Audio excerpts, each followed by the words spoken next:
Assalamualaikum warahmatullahi wabarakatuh. Alhamdulillah wahdah wassalatu wassalamu ala rasulillah. Allahumma salli ala nabil hashimi Muhammadin wa ala alihi wa sallim tasliman. Khususan wa haratul mu'azzami wal mukarrami dhura agung para sahabat Imam Sayyidi Syekh Ahmad Sahib al-Fatah Ja'arifin radhiyallahu ta'ala an. Al-Fatihah. Bismillahirrahmanirrahim. Alhamdulillahi rabbil alamin. Ar-Rahmanir-Rahim. Maliki yaumiddin. Iyyaka na'budu wa iyyaka nasta'in. Ihdinas siratal mustaqim. Siratal ladzina an'amta 'alaihim ghairil maghdubi 'alaihim waladdallin. Amin. Bapak Ibu ikhwan akhwat saudara yang berbahagia. Kemudian Guru Agung Para Sahabat Anom menjelaskan, wa hadzal kalimah at-thayyibah aidan tuzakki an-nufus 'an ar-radha'ili was-sifatil hayawaniyah. Kalimat thayyibah itu yaitu zikir jahar dan zikir khafi juga mampu mensucikan atau membersihkan nafsu kita, diri kita, batin kita dari sifat-sifat yang jelek-jelek dan juga sifat-sifat kehewanan. Sebelumnya kita sudah sedikit mempelajari akar-akar nafsu yang menjadi illat atau sumber utama bermunculannya sifat-sifat jelek, ar-raza'il, dan juga bagaimana cara kita untuk tazkiyah, untuk membersihkannya, yaitu dengan kalimat thayyibah, zikir jahar dan zikir khafi. Maka kali ini kita akan mencoba untuk memahami tazkiyatun nafas itu dari sifat-sifat kehewanan. Di dalam kitab Sirrul Asrar, Tuan Syekh Abdul Qadir Al-Jailani menjelaskan beberapa sifat-sifat kehewanan yang sifat-sifat kehewanan ini biasanya ditemukan oleh seorang salik di dalam mimpinya atau penampakan di batin bawah sadarnya ketika dia sedang berzikir. Di antara sifat hewan itu ada sifat an-namir, sifat harimau. Bila seorang salik melihat atau bermimpi harimau, maka ini merupakan isyarat bahwa di dalam dirinya masih menyimpan sifat-sifat harimau itu. Apa itu? Yaitu sifat ujub, bangga, sombong kepada Allah, sombong kepada manusia, egomania ya Bapak Ibu sekalian. Ada juga sifat al-asad, sifat singa. Nah, kalau kita melihat singa, baik di dalam mimpi maupun di dalam pengalaman zikir, maka ini merupakan simbol dari sifat-sifat kesombongan dan meninggikan diri atas semua makhluk. Bila kita melihat ad-dub atau beruang,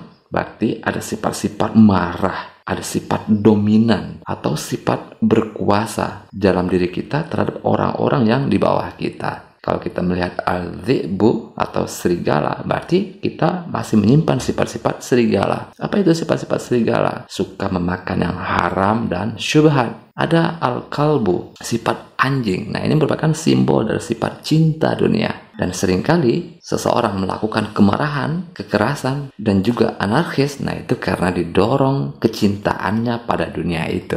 Ada sifat al-khinzir, sifat babi, yaitu dongkol, dengki, serakah pada syahwat, hiperseks ya. Ada juga al-arnab, sifat kelinci, sifat perayu, penuh dengan tipu daya, sifat curang di dalam hubungan di antara sesama manusia, utamanya di dalam transaksi bisnis dan ekonomi. Ada juga as-sa'lab, rubah. Nah, ini sama seperti kelinci, penuh dengan tipu daya. Akan tetapi kata Tuan Syekh Abdul Qadir Al-Jailani, goplahnya itu lebih kuat ketimbang kelinci. Ada juga al-hirrah. Nah, bila melihat kucing, mimpi kucing, nah itu berarti sifat bakhil dan kemunafikan. Ada al-hayyah, sifat ular. Mimpi ular berarti kita punya sifat suka menzalimi orang lain dengan lidah kita. Kita suka mencela, suka gosip, berdusta, dan adu domba. Ada juga al-aqrab, sifat kalajengking. Nah, ini sifat yang suka mencela, suka celoteh yang negatif-negatif, suka adu domba, dan juga sifat azab, dan lain sebagainya. Jadi ada banyak sekali sifat-sifat hewan yang melekat pada diri manusia itu. Sebagiannya terjelaskan di dalam kitab-kitab para syekh sufi, seperti kitab Sirrul Asrar ini, juga di dalam At-Tariqu Ilallah, dan juga di dalam kitab Al-Fuyudat Ar-Rabbaniyah. Namun sebagian lainnya tidak dijelaskan di dalam kitab-kitab sufi. Tetapi apabila kita bermimpi atau melihat hewan di batin bawah sadar kita ketika kita sedang berzikir, maka kita harus langsung menanyakannya kepada syekh mursyid kita untuk mendapatkan makna dan hikmah terdalamnya.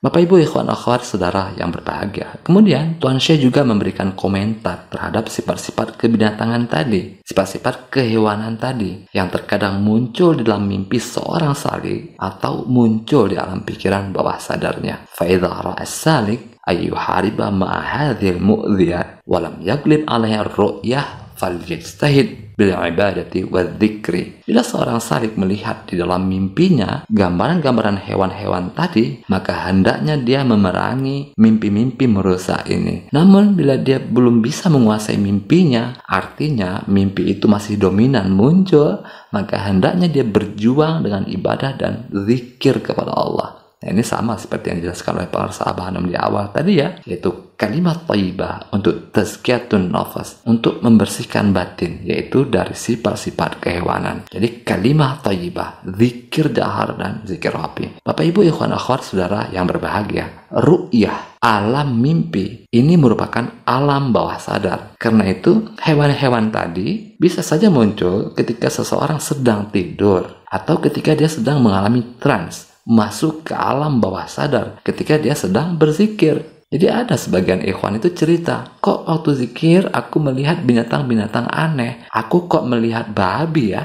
Jadi ketika zikir munculnya, ketika zikir dia melihatnya. Jadi ketika zikir itu dia berhasil masuk ke alam mimpi, masuk ke alam batin bawah sadar, maka kemudian dia mengalami penampakan hewan-hewan itu. Jadi hewan-hewan tadi itu pada khususnya bisa terlihat ketika mimpi di dalam tidur, dan juga bisa terlihat ketika kita sedang zikir dan kita masuk ke batin bawah sadar. Bapak Ibu ikhwan akhwat saudara yang berbahagia, di dalam tradisi tasawuf, tarekat, mimpi itu memiliki makna yang sangat dalam, memiliki isyarat di dalam perjalanan spiritual kita. Maka kalau seandainya kita melihat hewan-hewan itu di alam mimpi, di batin bawah sadar kita, maka ini merupakan isyarat bagi perjalanan supisti kita, bahwa di dalam batin kita itu masih ada hijabnya, karena kita masih memendam, menyimpan sifat-sifat kehewanan tadi itu.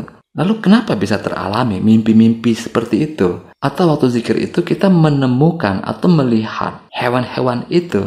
Kan kadang begini ya Bapak Ibu sekalian, kita tahu betul nih misalnya, aku tuh masih angkuh dan sombong, aku tuh masih mudah tersinggung, masih mudah marah, masih bakhil. Tapi kok aku nggak dapat mimpi ya? Kok waktu zikir nggak ketemu sama hewan-hewan itu ya? Bapak Ibu, memang mimpi atau penampakan bawah sadar hewan-hewan itu memang menjadi kaji diri yang sangat kuat bagi batin kita, sangat kuat mempengaruhi keadaan batin kita. Wah, kalau mengalami mimpi itu, lalu kita mengetahui maknanya, wah aku kok mimpi kucing ya? Dan kita mengetahui makna mimpi ini, hikmah rahasia di balik mimpi ini, mimpi kucing. Nah itu kan berarti bakhil ya, sifat bakhil. Nah ini kan menjadi kaji diri ya Bapak Ibu, kaji diri yang sangat kuat. Biasanya kalau kita mimpi seperti itu sangat kuat mempengaruhi batin kita, sehingga kita pun benar-benar terdorong, tergerak untuk membersihkan batin kita dari sifat kucing ini. Kita akan menguatkan zikir kepada Allah. Jadi sebetulnya sangat beruntung sekali kalau kita mimpi hewan-hewan itu. Ini isyarat dari syekh kita. Terlebih kita mengetahui makna dan hikmah di balik mimpi itu. Akan menjadi kaji diri,